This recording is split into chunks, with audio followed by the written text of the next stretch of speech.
Good afternoon, everyone. Thanks for joining us. This is Jenn Fagan-Fry. I am the NOAA Institutional Repository Manager. I am going to serve as one of the hosts for today, as well as your presenter.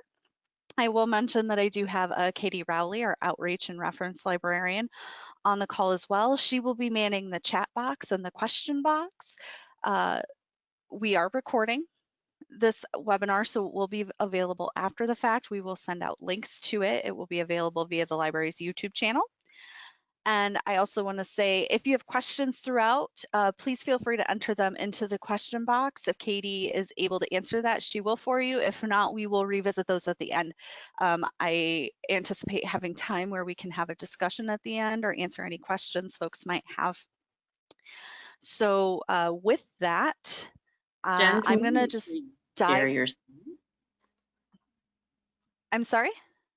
Can you make sure you share your screen? Right now, we are not seeing it. Oh, thank you. Sorry about that. It's all good. Now we can see it. Can Thank everyone you. see that now? Okay, great. Thank you, Katie.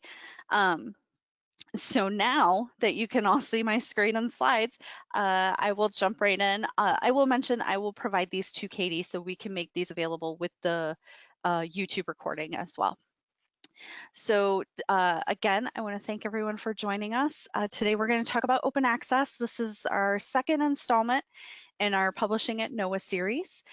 We have another one planned for July, August, and September, and we can go over those a little bit later what those upcoming ones are. But today we are going to focus on open access. And with that, what is open access? I'm sure most of us at this point know what open access is, but just for review, and so we're all starting from the same point, open access refers to the free, unrestricted access to research outputs. Specifically, when we talk about open access, we're referring to things like peer-reviewed literature, whether it's print versions of journal articles or online versions of those journal articles. One of the other features of open access can also be a less restrictive copyright. And we'll get into that in a minute, but it's one of the benefits of publishing in an open access forum.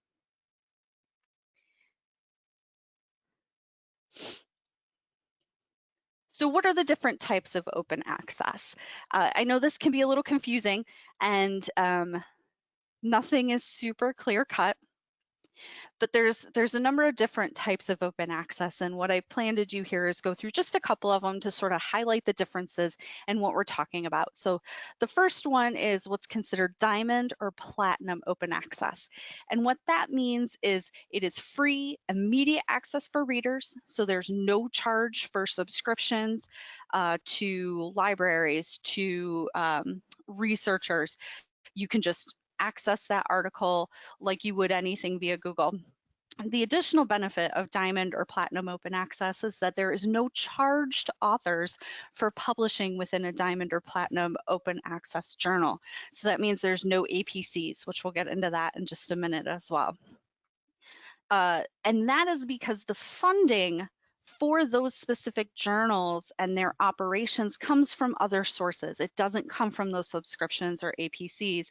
It comes from either, most often, an academic institution, a professional society, certain grants, whether they're government or endowment funds, things of that nature. So they are funded and supported with outside funds. So the second type of open access we're going to talk about is gold open access, which I think a lot of people are familiar with. This is full and immediate access for folks to read. They can get to it, no subscription necessary. However, there is a charge for this. So that's where your article processing charges come into play. APCs. And again, we're going to discuss those in a little bit more depth in just a few minutes, but that is how most of these gold open access journals are funded, is through these APC charges. So the author is charged the fee, which can range, there's quite a variety of fees and how that fee structure works, and then it makes it available and accessible without charge or restriction to the readers or the researcher who's accessing it. The other kind of open access that we deal with quite a bit is green open access. So green open access is often referred to as self-archiving. So whenever you hear someone talk about self-archiving, this is what they're referring to, a green version of open access. So that is where you can take your manuscript version, so either your post-refereed version or preprint version, and post that in an institutional repository. So the things like your manuscript versions that you would send to us in the library to include in the institutional repository, or you could post this on your author's website.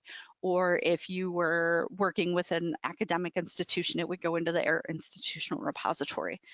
So in most cases, to post a self-archived version or your post-refereed manuscript, you don't have to pay an APC for that.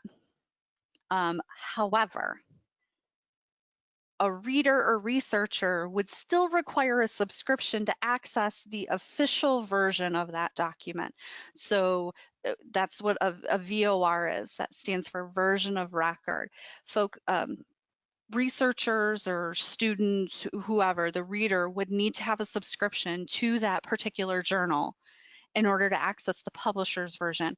The version they have free access to would be the manuscript version. So I just want to also clarify the post-refereed version. That's the version that we refer to a lot in the when it comes to the IR, and that's your accepted manuscript as returned by the journal to the author after your successful peer review. So this is after you've gone through your peer review, made your edits. That is the version we're discussing when we're talking about post-refereed, and that's the version that you would be self-archiving. And then the last one that we're going to talk about is hybrid. And we've kind of already gone over part of what hybrid is, but hybrid doesn't necessarily refer to the type of article, it refers to a type of journal.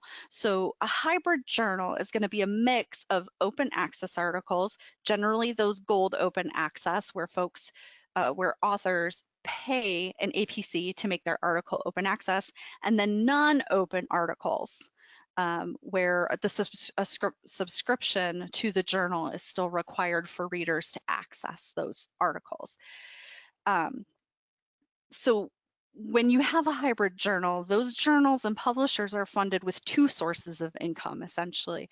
They're getting subscription money from readers, and they're also getting APC charges from authors as well. So that's the biggest difference between those are sort of the four main types of open access. There's a couple other things like black open access, which refers to sort of those black market Sci-Hub type repositories where they're posting things that legally and through copyright they're not able to post.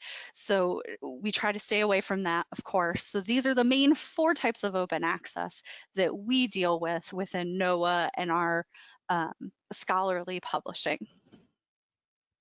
So why does all this, oh, excuse me, I'm sorry. So here's just a few numbers that I thought I'd throw out for everyone. In terms of open access journals and articles and some general info. So according to the Directory of Open Access Journals, DOAJ, which we'll talk about in a little while, there are 11,168 English language open access journals, and that was of the end of May of this year, which that's a huge number of open access journals. I will say, and this sort of goes to the second point we have here, when I say that 11,168, that's a mixture of diamond open access, gold open access, and green open access. So between 27 and 30% of articles are open access, and this is just in general. I have a couple references here.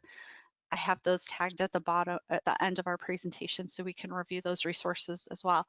But on average, between 27 and 30% of publications that are produced are open access in some way, shape, or form. However, that number, that's a range, right? So the number varies when when you start looking at the types of open access. So green versus gold. Because green is technically classified as open access, yet you still require a subscription for it, there's a little bit of a gray area there. So that's why we wind up with this range. And that's what makes green open access a lot harder to quantify.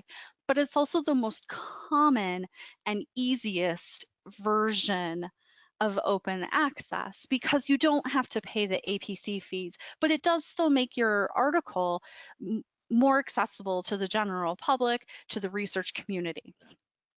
So I had mentioned APCs, article processing charges, and those costs. And the costs, they vary pretty widely from publisher to publisher. And even within the same publisher, there's huge ranges. So one publisher, which I will not mention by name, has a really wide range of APC charges, which range from really small, like $65, to absolutely outrageous, which is they do have some APCs that are over $5,000 per article, which is just an astronomical price. I will say the NOAA Central Library, in conjunction with the Boulder Labs Library, did an analysis of one publisher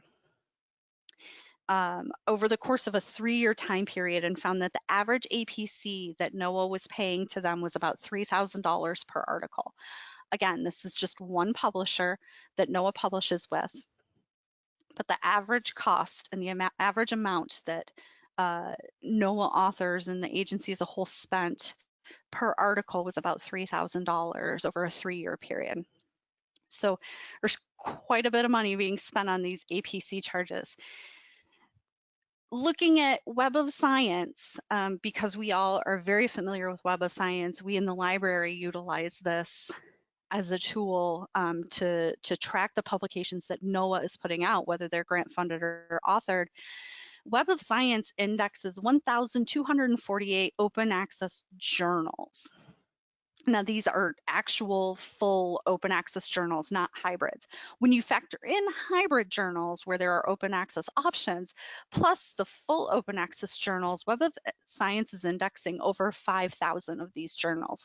So when we are pulling all of this information for lab reviews, and if you were to contact the library for a researcher impact report, we are looking at a huge range, I mean, a really good range of these open access options. So why does all of this matter? Why is open access important? There's a number of reasons. The first and foremost that we'll address is there's a bunch of government mandates related to this, and we can get into some more detail if we have time at the end, but there's the OSTP memo that we're all familiar with, which relates to the NOAA PAR plan and the Open Government Data Act and the Evidence Act. We have to make as much available to the public as possible, and open access is a really good way to do this. Open access matters because of our audiences. So universities, libraries, the general public, low-income countries. It helps ease the cost restrictions on a number of these entities. Speaking from the library perspective,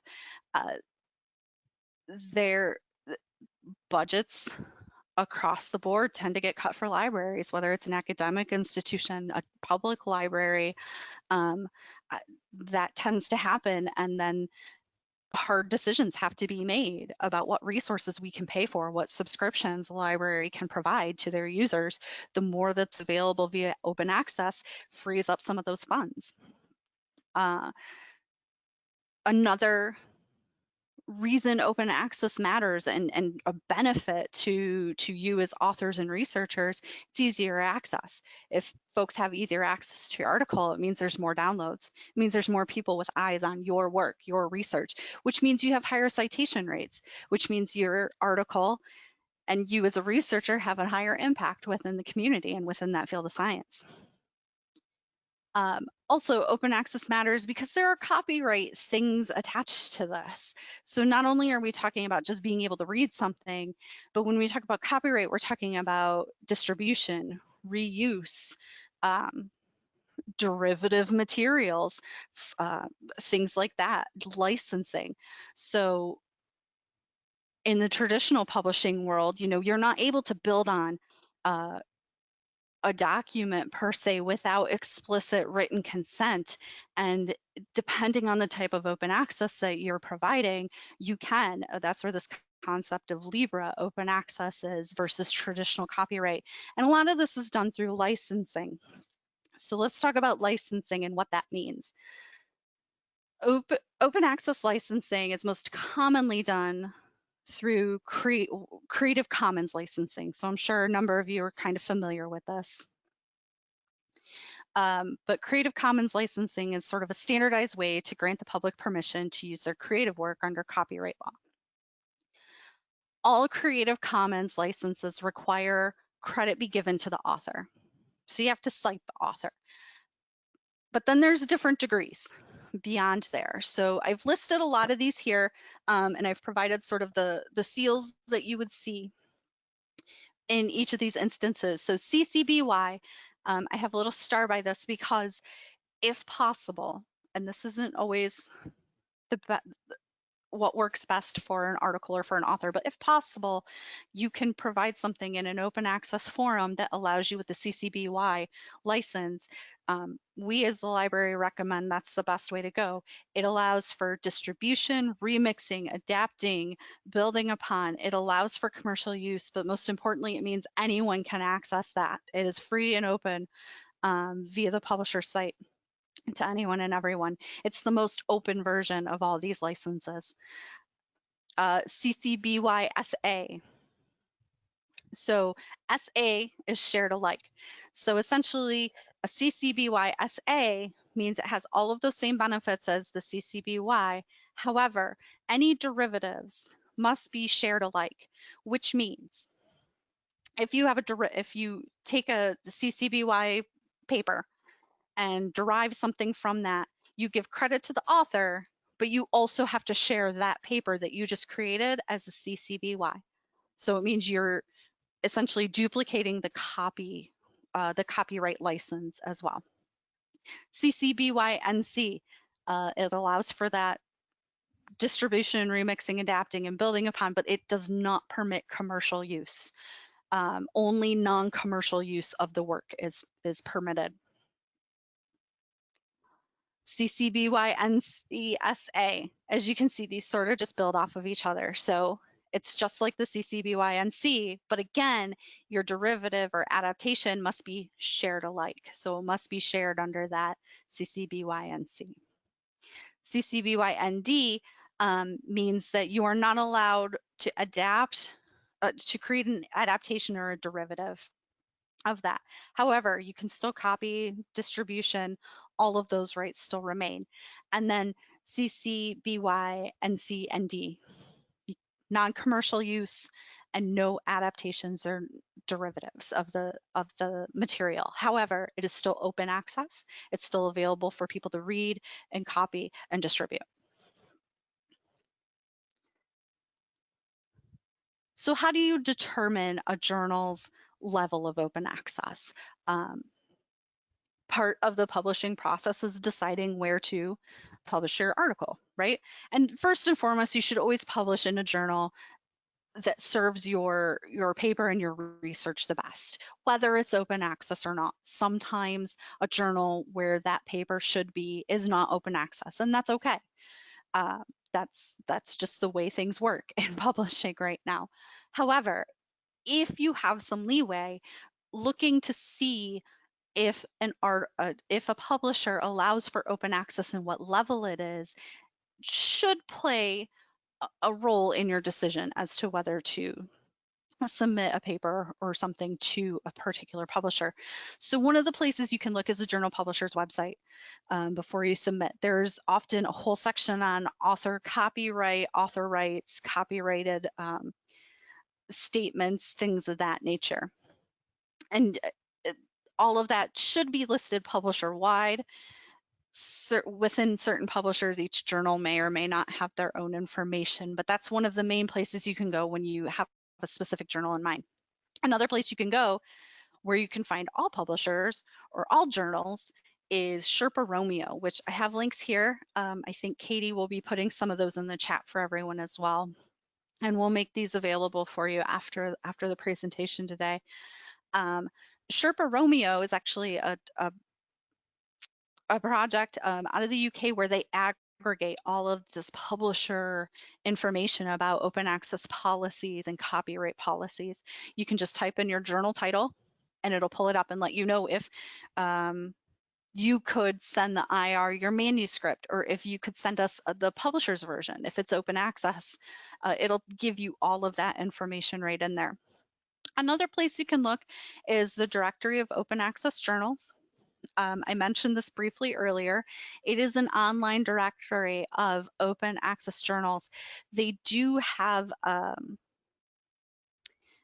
certain criteria for publishers to be listed in there. There is a mix of hybrid and true diamond open access. You can search the site by title, by subject area. There's a number of other options for searching. You can look at just articles. You can look at journals as a whole. It will also, as you look through there and pull up a journal, it will provide the type of license that that journal offers, what the APC is, if there is one, and the editorial information. So if it's peer reviewed, if it's double blind peer reviewed, whatever it may be.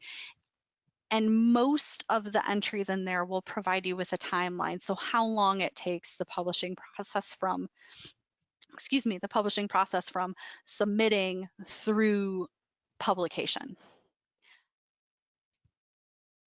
One other thing that I'd like to point out to help folks decide or determine open access of a particular publisher or journal is what's called, this is it's an open access spectrum guide.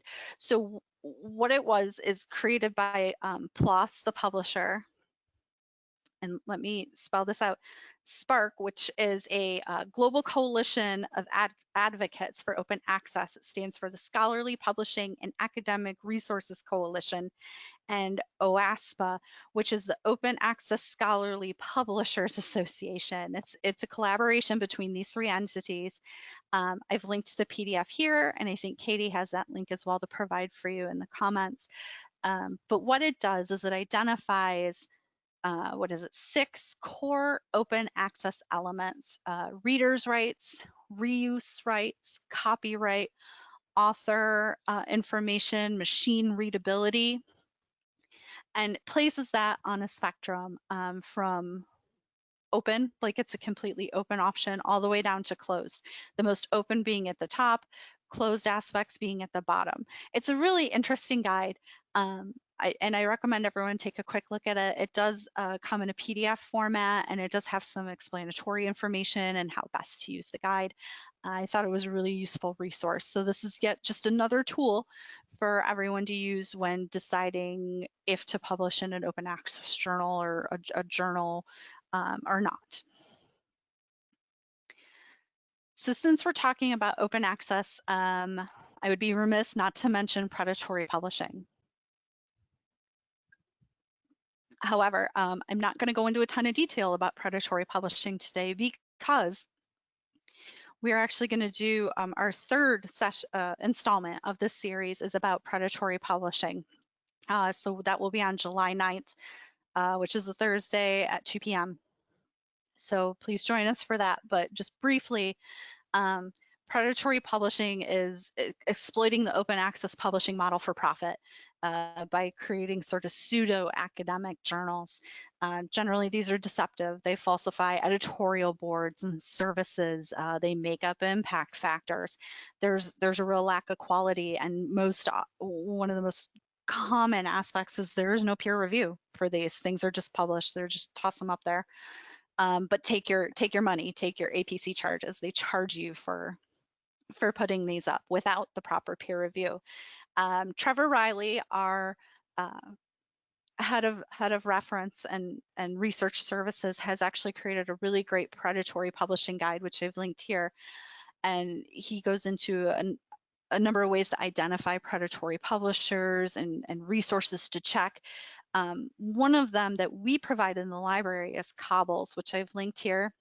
And I think Katie can pull that link up and put it in the chat as well. Cobbles is something that the library subscribes to for everyone at NOAA, so everyone has access. And you can go in there and check to see if a certain publisher is classified as a predatory publisher. Excuse me. It's a really great resource. It's a newer resource. We've had it not quite a year, but I think it's really invaluable, and people should really check any journal that they're interested in publishing in, just to make sure. So again, we'll talk more about predatory publishing and get more in depth next month, but I just wanted to bring it up because it is directly related to open access. So a little more related to NOAA, and let's look at sort of open access and the IR. Does publishing in an open access journal fulfill my NOAA PAR requirements? No, it does not. I'm sorry. But the answer is no. You do still have to submit your item to the institution repository. So per the NOAA PAR plan, it does say manuscripts must be submitted to the NOAA IR within 12 months of publications. However, if you've published in an open access journal, you can just send us the publisher's version. If you've paid for open access or it's a full open access journal, you can send us the open access publication and you're good to go. In fact, you don't even have to send us the document or PDF. You could just notify us, say, hey, here's my citation for my publication. It's open access. You're good. That's a submission. You are compliant. You're good to go. If you have a large list of these, say you're with an office and you want to just send us a whole list of all the publications your office has done for the past fiscal year, that's fine. Send us a full list of the citations. We prefer them in Excel format, if possible, and we will go through those and pull out all the open access things we can, and then we'll let you know if there's something we do require a manuscript for. But if it's open access, you're good. You're good to go. It's submitted. You're compliant. You can be on your way. We will take care of everything from there, from downloading the article to putting it in the repository. I will say we talked a little bit earlier about the APCs and having to pay to make something open access. Just as a pro tip to save and avoid paying APCs, if you submit your manuscript to the IR, you fulfill PAR, as well as make your document more accessible to the research community via green open access. So pro tip, if your office doesn't want to pay the APCs to make things open, just give us your manuscript. And at this point, you can just send us your manuscript. We'll do the 508 on that journal article manuscript for you. We do have a remediation form. We can get that link for you if you're interested. If you want some more information about that, please feel free to contact me. But if you want to save on APC charges, you can send us your manuscript and we will handle the 508 requirements for you and put it into the IR. So I'm going to spend just a couple minutes and a couple slides here talking about a few kind of grander sort of plans related to open access. And I'm sure a number of you have heard of Plan S. And it's a little confusing. It's a little unclear for those of us in the US, but what it is an open access publishing initiative launched in 2018. It was launched by Coalition S, which is a group of national level research agencies and funders. These are all primarily, with one exception, European countries and funders. I believe there's one US academic institution that is also involved.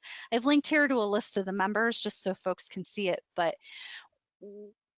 the primary goal of all of this is that it requires that state-funded research must be published in open access repositories or journals before, and completely everything has to be open access before 2021 is the deadline for their compliance for that. So that means everything forward, like this date forward, really needs to be open access, and there are no exceptions. So it sounds a little familiar. It's not something that the US has signed on to. Like I said, I believe there's one academic institution that has become a member of Coalition S, but there's a number of main principles which I've listed here that go along with Plan S and what they're looking for in terms of compliance. So the authors retain copyright. Which means a Creative Commons license. Oftentimes they recommend the CC BY, Creative Commons license. Funders are supposed to set up criteria and requirements for open access journals and platforms that must be utilized. Funders have to provide incentives for the creation of compliant open access journals. APCs are to be covered by the funders and universities. So the onus does not fall on authors, it falls on the funding agency. And there's a number of other options here, but I want to highlight specifically hybrid open access journals are not considered compliant, which means those hybrid journals need to sort of shift their model into a more fully sort of diamond level open access journal. So that's sort of what Plan S is. But how does that relate to us? And how does that relate to what we're doing in the US? So it may sound a little similar to the OSTP memo that I mentioned earlier with agencies over $100 million who do over $100 million worth of research or invest over $100 million in research annually, have to create a public access plan and the PAR plan and the requirements that we fulfill there. So that's sort of where we currently stand. However, OSTP has recently been looking for comments, and I think actually the comment period has expired on all of these. But OSTP is actually looking to expand this a little bit further. And I've linked here to an article that came out, I think it was the end of April. It might have been in May. Forgive me for not knowing the date right off the top of my head, but it's pretty recent, about how the administration is currently discussing with OSTP about requiring everything be open access, much like Plan S, sort of approached a little bit differently, but in a similar fashion. So I think it's a really interesting article. It's not very long. It's a few minutes to read it. So I recommend everyone just take a gander at it. And you can sort of see what the process is. No decisions have been made. We haven't heard anything, but it is something that we in the library are following very closely. So as soon as something happens, or if we get word of anything, we will obviously let everyone know and try to spread that word as far and wide as possible. So with that, I just have a couple more slides. These are the few articles that I referenced. Feel free to look them over. They're actually really interesting, especially those that talk about open access and sort of give us some of those numbers about publishing and how much is published in open access journals, APC charges, that sort of stuff. It's really, really interesting. And then I've also linked here to the Coalition S site that talks in depth about Plan S and the requirements. And then I've also added a handful of resources here. Most of these are the ones Katie's put in the chat, but I've put them here in addition for you, just so you have a quick place to reference everything. And with that, I think we can do questions. Katie, do you want to read some out to me? How do you want to do this?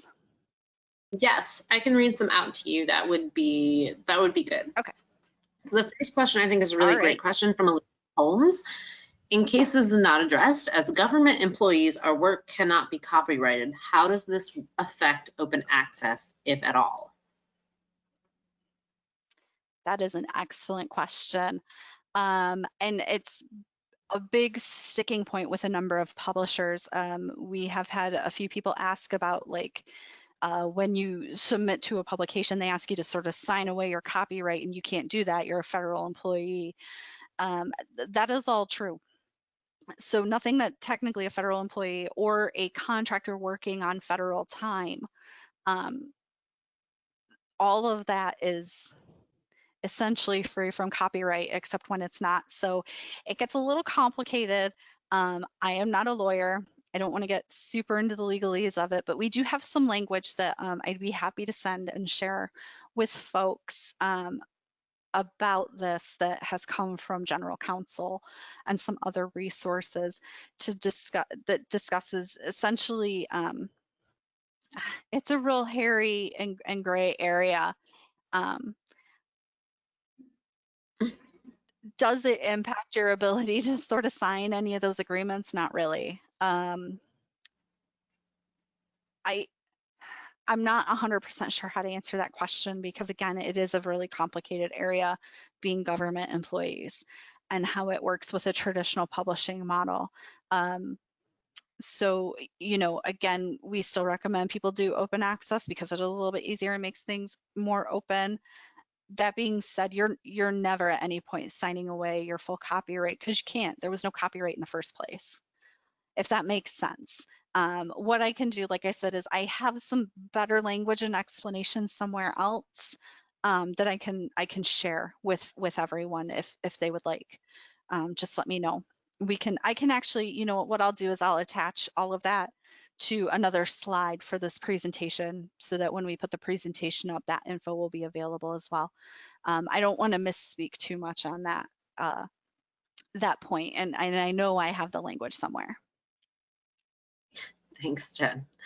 Okay, another question from Elizabeth Holmes is, over the last 5 years, I've seen an increase in pay to read or pay to download.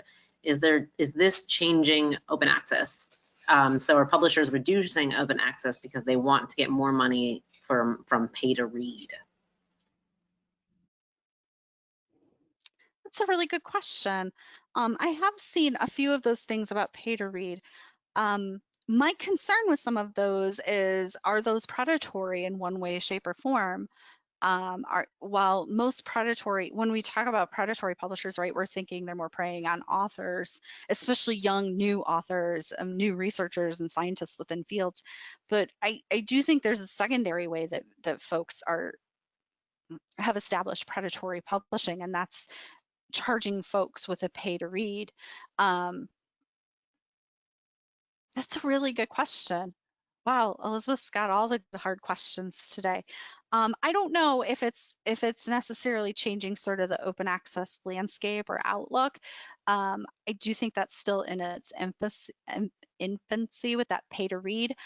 However, it could be that those are just pure subscription-based journals that like we at NOAA don't have access to. It's a real hairy field. It really is. I do not claim to be a complete open access expert because there are things like this that crop up that are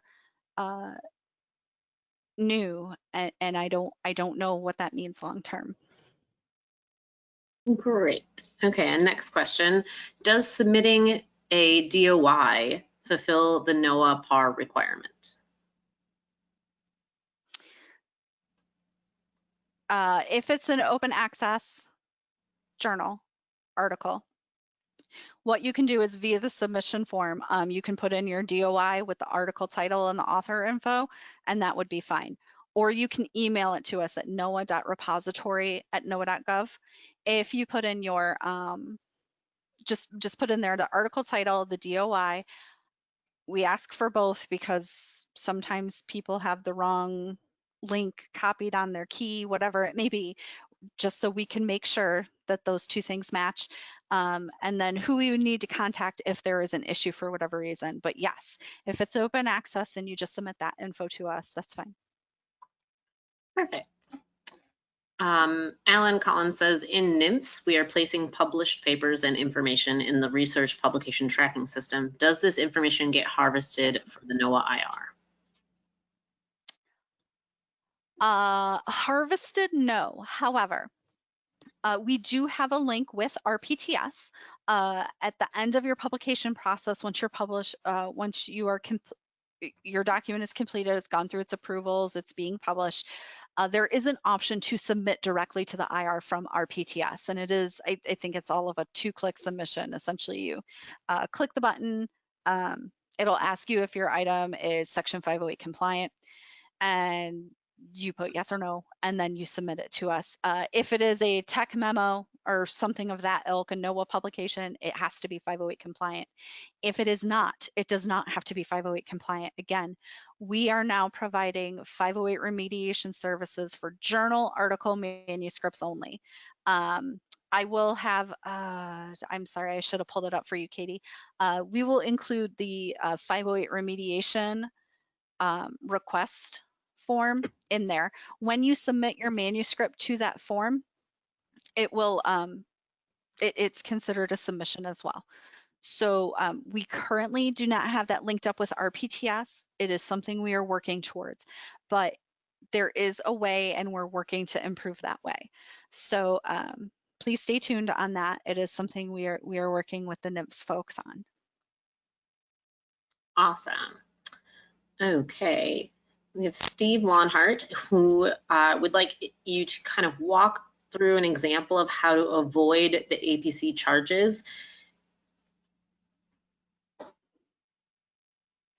Sure. So the easiest way to sort of avoid those APC charges is to just publish as you normally would, which means that article is not open access. It is behind a paywall for folks. So if say you publish in, I can't think of a good journal right off the top of my head. There's a couple Wiley titles. Wiley is the publisher. A couple of their journal articles we at NOAA do not subscribe to, but you can still publish in them. It just means we wouldn't be able to see those items. That means they're behind the paywall, right? What you would have to do is just submit your manuscript that you submitted to them. If you submit that to the institutional repository, you can do it to that 508 remediation link, and then we put that in the IR, and that's it. It's a pretty simple process. Submitting documents via that form, it's pretty easy. We have some very basic required metadata. We ask for the DOI for the document, so the publisher's DOI, because we do still link to it even though it's behind a paywall, because we're legally required to do that.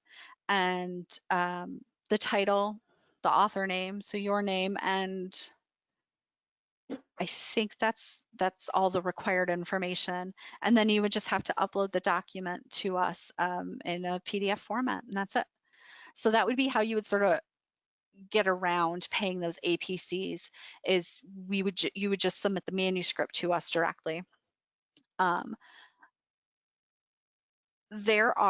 when you go into Sherpa Romeo or any site, they may say like, you're not allowed to post this in an institutional repository for 12 months. There's an embargo period of 24 months or 6 months or 18 months, whatever that is. We check all of that for you. So whether it's the publisher's version, the manuscript version, whatever it may be, we check that and we take on that responsibility, that embargo period. We handle that. We have that capability within our system. I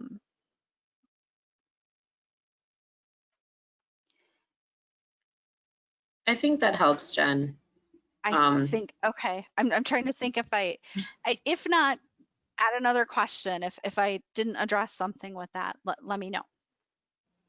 Great. Next question. Okay. What are the issues to be mindful of when linking or posting publications produced by grant recipients? Can you read it one more time, Katie? No problem. What are the issues to be mindful of when linking or posting publications produced by grant recipients? Posting publications. I don't think there are any issues, because if it is a NOAA granted funded right publication. Yeah, so sorry, I'm just trying to think. Yeah, so if it's, I mean, because of PAR, when it comes to anything that's grant funded, cooperative institute funded, anything like that, it's all covered under PAR. So there really isn't too many issues that you should have to worry about in terms of submitting anything to us or putting it in an open access journal or anything like that. I will say, if you are grant funded, you should always review the stipulations of your grant funding. Over the past few years, because of PAR, a lot of that has, that language might have changed, especially if it's a grant that you've received before, or a continuing grant. I always recommend to check and see. I do know that there have been some programs or offices that have required folks to publish in an open access journal. But I don't, as far as I know, that is not a requirement, a widespread requirement. And that may have only been an instance or two, something of that nature. So the one thing I would always stress for grantees and cooperative institute folks is to just double check the language in the grant to make sure there isn't any additional stipulation that you need to worry about. But in terms of submitting to us, it's essentially the same information if you were a NOAA employee.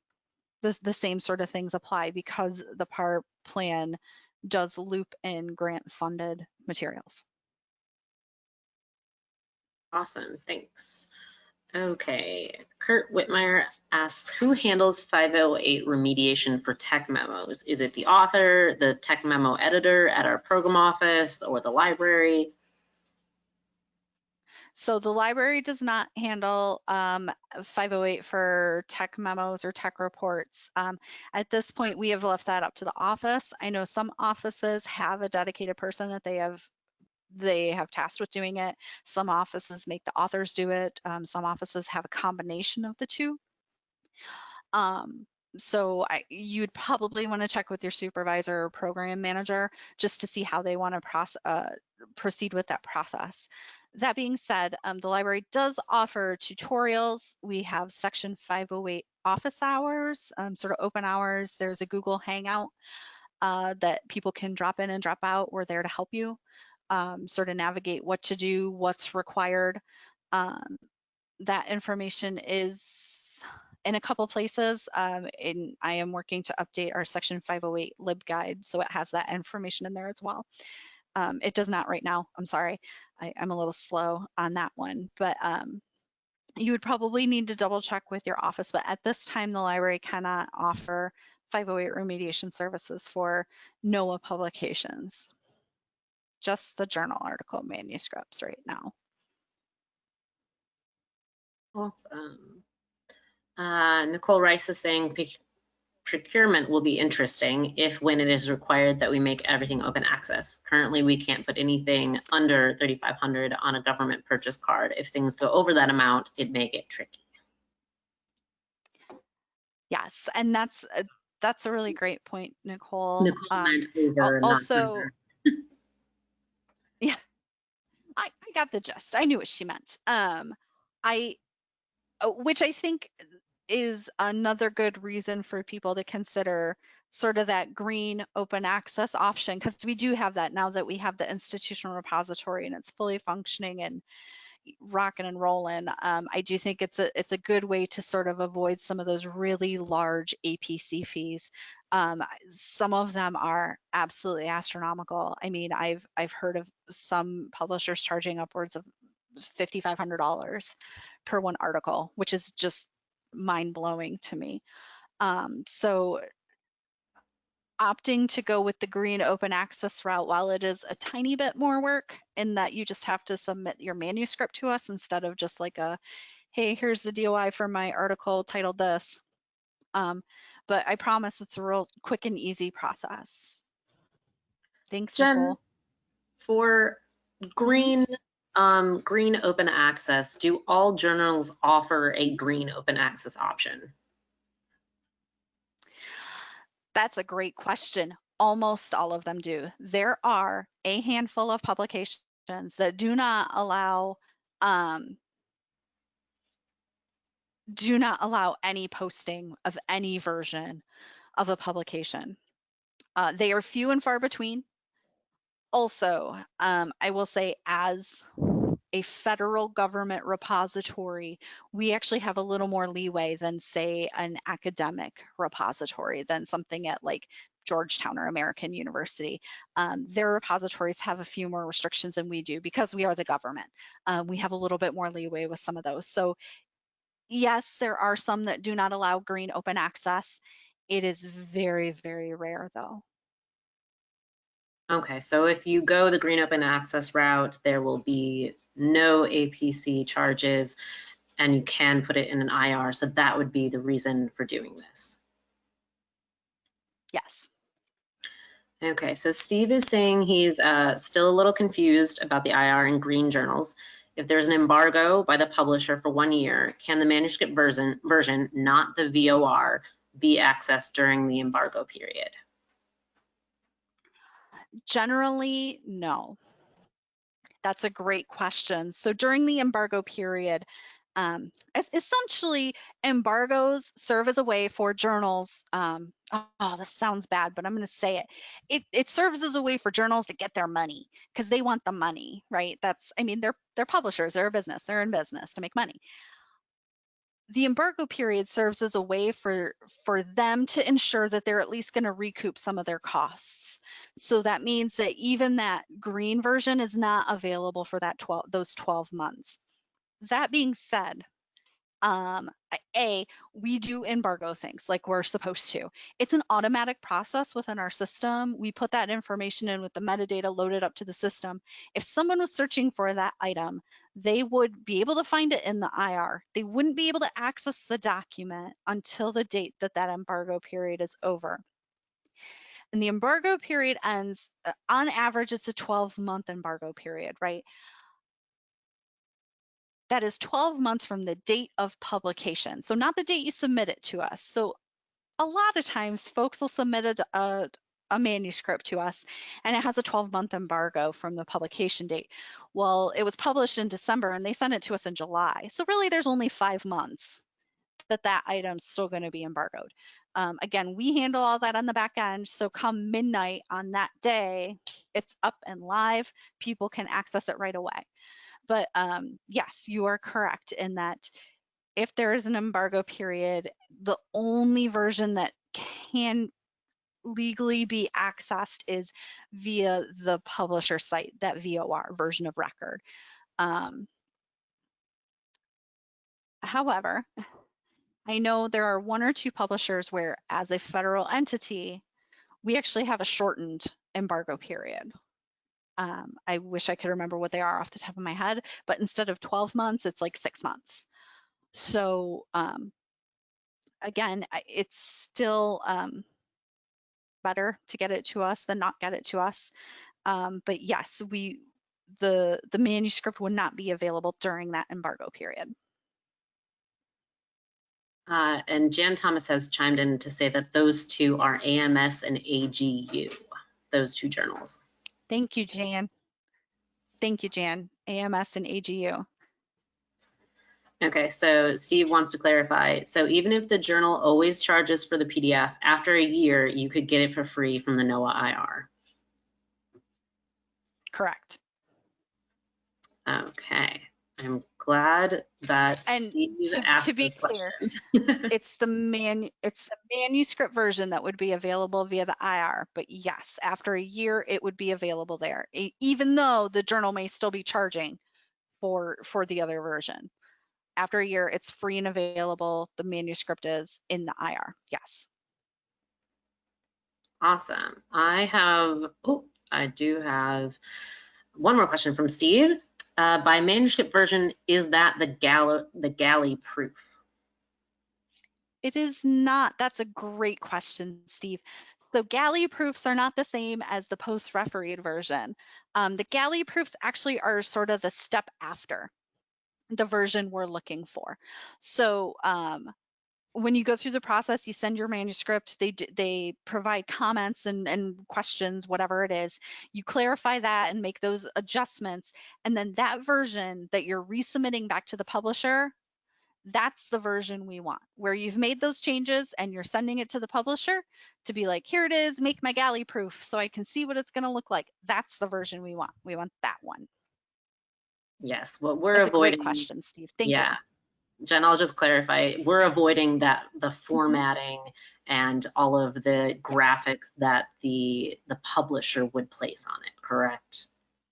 Correct. That's correct. Yes. That is what they copyright. This is where that idea of, as government employees, you can't copyright our work, right? But they can copyright the formatting, they can copyright pagination, they can copyright logos, they can copyright how they put your image into the article, which seems a little silly, but they can. And so that's how, if we don't use the galley proof version or the publisher's version, the rest of it's just your work, which cannot be copyrighted. So. Awesome. Thanks, Jen. I don't have any more questions. Nothing has popped up here. So did you mention about next month's topic? I did, yeah. Next month we're talking about predatory publishing. I'm not sure who's doing that one. I think I am. So you may have to listen to me again, everyone. But we are going to cover how to identify a predatory publisher, maybe give some examples, go over the guide that Trevor has created that's incredibly helpful. And I'm thinking I'd like to show a little bit of a demo on how to use Cobbles, because I think it's a real great resource. So that is the plan for next month. The one after that, I believe, is about tech memos, correct, Katie? Yes, that's I think correct. August, we're talking about how to establish a tech memo series, which that same principle sort of applies to any sort of NOAA series, whether it's a tech report, professional paper, or whatever it may be. So we're going to talk about that. And then in September, I think we're going to talk about the IR again, except we're not going to talk about requirements for submitting to the IR. We're going to talk about the IR as an actual resource, a way that you can research the IR. Use it to locate resources like these manuscripts from your colleagues or from folks that we have funded. So we're going to go into more depth about sort of navigating the IR, how to check to see if your publication is in there. And that sort of stuff. So that will be our September installment. And then from there, we don't have anything scheduled yet, but we're working on getting some other speakers in so you guys don't have to listen to me all the time. Thanks, Jen. Okay, if you do have questions, you can email Jen or you can email the NOAA repositories email account. But if there's nothing else, thank you all for joining us today, and I hope you have a wonderful and safe Thursday afternoon. Thanks.